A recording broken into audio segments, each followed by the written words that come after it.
Good morning, this is Rich Nelson with Allendale with a special update. This is June 30th of 2016. We just received two important reports from USDA.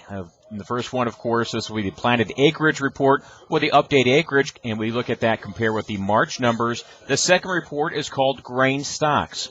Now, as far as planted acreage, USDA had a bearish surprise in for the trade. 94.148 million acres of corn is what they suggest will be successfully planted this year. So 94.148. That was actually 1.3 million over the average trade guess of 92.896.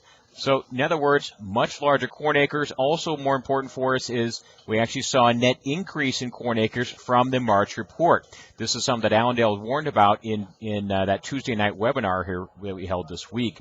So, as far as this goes, bearish numbers on the corn end at least. As far as soybeans, 83.688 million acres is what USDA suggests will be successfully planted this year. So 83.688.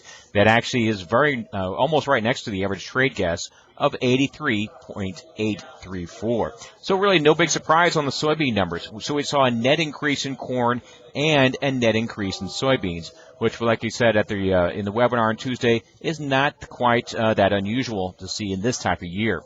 Over on the wheat numbers, 50.816 million acres. That was actually a bit over the trade guess of 49.869. So same story there. Ample acreage is the word for corn and wheat. Numbers right on the trade guess as far as soybeans.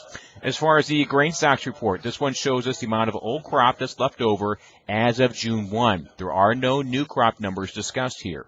Also keep in mind, USDA doesn't tell us how they got or what happened with demand in the past quarter from March now to June. They just simply say, here's what the March stocks were, here's the June stocks. They don't give us any information beyond that.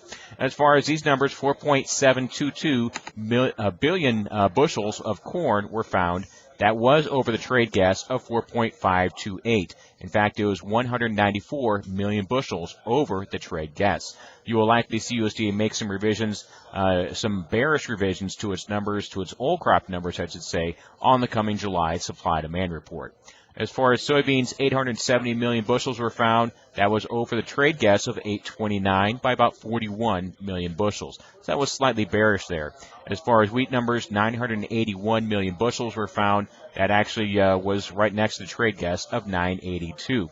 And also keep in mind for wheat, this does represent the end of the old crop marketing year because wheat operates from June 1 to May 31st. So this stock number is old crop ending stocks. So overall, though, bearish news on corn, 1.3 million bushels higher than expected. The grain stock showed 194 million bushels more old crop remaining than expected. On the soybeans, you can argue maybe kind of a mixed bag as far as the acreage, because that was on the trade guess. On the grain stocks, very slightly bearish, even though the market is reacting positive right now. As far as wheat, you can argue a little bearish impact from the acreage issue. As far as prices and such, December corn down 11 cents right now. Soybeans are up from 10 to 23 in the last quote. As far as wheat, last trade is down 3 cents. Important for us, the corn to follow. We came within just 3 1/4 cents of those previous April 1st lows on December corn. So that's something we'll have to watch very closely. Key driver for us right now, of course, for the next few weeks will be weather beyond this point. As of right now, the trade's certainly looking at this very mixed bag of potentially above normal precip lined up here for portions of the Missouri and Eastern Corn Belt here next few days. Also keep in mind we still have some heat coming in mid-month. So a lot of arguments going on in the industry, a lot of big news here. If you have any questions about these reports, markets, or marketing in general, give Allendale a call, 1-800-262-7538.